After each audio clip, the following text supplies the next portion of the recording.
ప్రభుత్వానికి లేదు.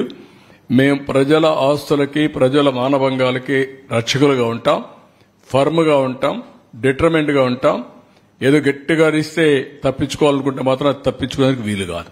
ఆ విషయం మీరు కూడా గుర్తుపెట్టుకోండి. సార్, ఏజెన్సీలో మామూలుగా లేటరైట్ టు బ్యాక్ సైట్ కి సంబంధించి గతంలో దోపిడీ జరిగిందనే విమర్శలు కూడా ఉన్నాయి.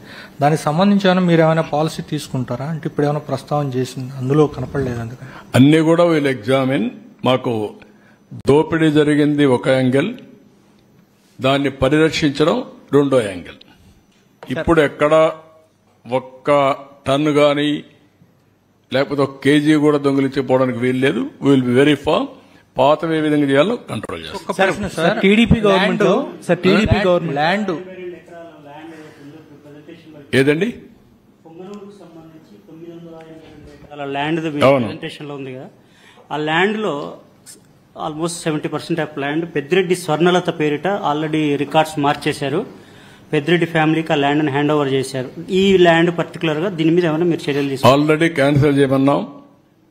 ఏదైతే ఆర్డర్ ఇచ్చారో అవన్నీ క్యాన్సిల్ చేయమన్నాం. ఎంక్వైరీ చేస్తున్నాం. Will take very firm action. No question of leaving anybody.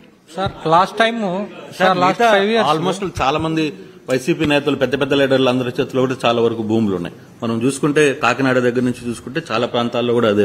కానీ ఆ లిస్టు మీరు ఏదైనా సేకరించారా? ఇప్పటికీ మీరేమంటున్నారు? కొంత సమాచారమే నా దగ్గర ఉంది, పూర్తి సమాచారం మొత్తం వచ్చిన తర్వాత ఎవరెవరు ఇన్వాల్వ్ అయ్యారో అవన్నీ ఎస్టాబ్లిష్ చేసి will tell you the mechanism also.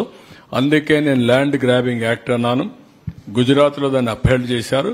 Similar act వస్తే ఆటోమేటిక్ గా మొత్తం కంట్రోల్ అవుతుంది. భోగాపురం మండలంలో భోగాపురం ఎయిర్పోర్టు సమీపంలో ఉన్న గ్రామాల పరిధిలో మాజీ సీఎస్ జవహర్ రెడ్డి, ఆయన కొడుకు మేనల్లుడు విప్లవ్ రెడ్డి వీళ్ళు పెద్ద ఎత్తున రైతులను భ్రమల్లో పెట్టి అసైన్డ్ ల్యాండ్స్ కొన్నారు, అగ్రిమెంట్ చేయించుకొని. వాటిని ఆ రోజు ఉన్నటువంటి విశాఖ కలెక్టర్ 22 నుంచి తీశారు. దాదాపు 372 ఎకరాలు చేతులు మారాయి సార్. దీని మీద మీరు ఏమైనా స్పెసిఫిక్ గా చర్యలు తీసుకుంటారా? అది కూడా తప్పకుండా ఇందులో భాగమే. ఎవరిని వదిలిపెట్టాం. Will examine everything. దానిపైన యాక్షన్ తీసుకుంటాం. టీడీపీ గవర్నమెంట్ లో 14-19 టీడీపీ గవర్నమెంట్ లో కొందరికి లీజులు శాంక్షన్ అయితే ఎల్ఓఏ ఇచ్చిన తర్వాత వైసీపీ గవర్నమెంట్ వచ్చాక వాళ్ళకి ఎటువంటి ఈసీలు కానీ మైనింగ్ పీసీబీ నుంచి అనుమతులు కానీ రాకుండా వాళ్ళ టైం అయిపోయేలా చేశారు. వాళ్ళకి పీరియడ్ లేకుండా చేశారు. అటువంటి పాపం వాళ్ళు తీసుకున్న దరఖాస్తుదారులకు ఏమైనా అవకాశం ఉంటుంది? కేసు బై కేసు ఎగ్జామిన్ చేసి ఎట్లా న్యాయం చేయాలో చేద్దాం. సార్, ప్రజల్ని ముందుకు రమ్మంటున్నారు. సార్, ప్రజల్ని ముందుకు రమ్మంటున్నారు కంప్లైంట్ ఇవ్వడానికి. Are you going to introduce any system? ఎందుకంటే చాలా విలేజ్ లెవెల్లో చాలా ఉంటాయి ఇవి. అవి ముందుకు రాలేరు చాలా మంది. If you are you going to introduce any toll free number like that? Special team కానీ అట్లా స్పెషల్ టీమ్ ఓపెన్ డొమైన్ కంటే కూడా ఒక టోల్ ఫ్రీ నెంబర్ ఇస్తాను రేపు ఎల్లుండో ఇచ్చి దాని ప్రకారం వచ్చినట్టని కూడా కన్సర్న్ అథారిటీస్ పంపించి తరో ఎంక్వైరీ చేసి విల్ టేక్ యాక్షన్. ఇప్పుడు టైటిలింగ్ యాక్ట్ రద్దు చేశారు. ఇప్పుడు రీసర్వే వచ్చేసి 6000 గ్రామాలు ఇప్పుడు దాకా జరిగింది. దాంట్లో కూడా చాలా మందికి భూమి కోల్పోయారని చెప్పి రైతులు చాలా మంది ఇబ్బంది పడతా ఉన్నారు. రీసర్వే కంటిన్యూ చేస్తారా? దాంట్లో ఏమైనా మార్పులు చేస్తారా? దాన్ని కరెక్ట్ మెజర్ తీసుకుంటాం. రీసర్వే జరిగింది ఎక్కడ అసలు అవకతవకలు జరుగుంటే దానిపైన కరెక్ట్ మెజర్ తీసుకుంటాం. ఇది కూడా అనాలోచన ధోరణి. ఎందుకంటున్నానంటే ఇప్పుడు భూములన్నీ కూడా సెటిల్ అయిపోయినాయి. ఎక్కడన్నా ఇబ్బంది ఉంటే పర్టికులర్ వ్యక్తి వచ్చి నా భూమి మారుగా అయిందంటే దానిపైన రీసర్వే చేయించి వాళ్ళకి న్యాయం చేస్తారు. Boundaries are fixed.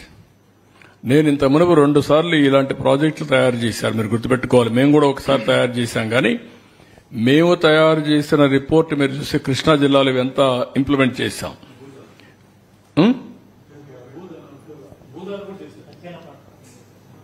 బోదార్ గాని ఇంకోటి చేశాం మేము. ఆ పేరు ఏదో మర్చిపోయాను నేను. జగ్గయ్యపేట మొత్తం విజయవాడ వరకు చేశాం. అక్కడ చేసింది ఏంటంటే సిస్టమేటిక్ గా చేసిన తర్వాత అందరినీ కూర్చొనబెట్టి వాళ్ళ అబ్జెక్షన్స్ వస్తే అందరి ముందరినీ పరిష్కారం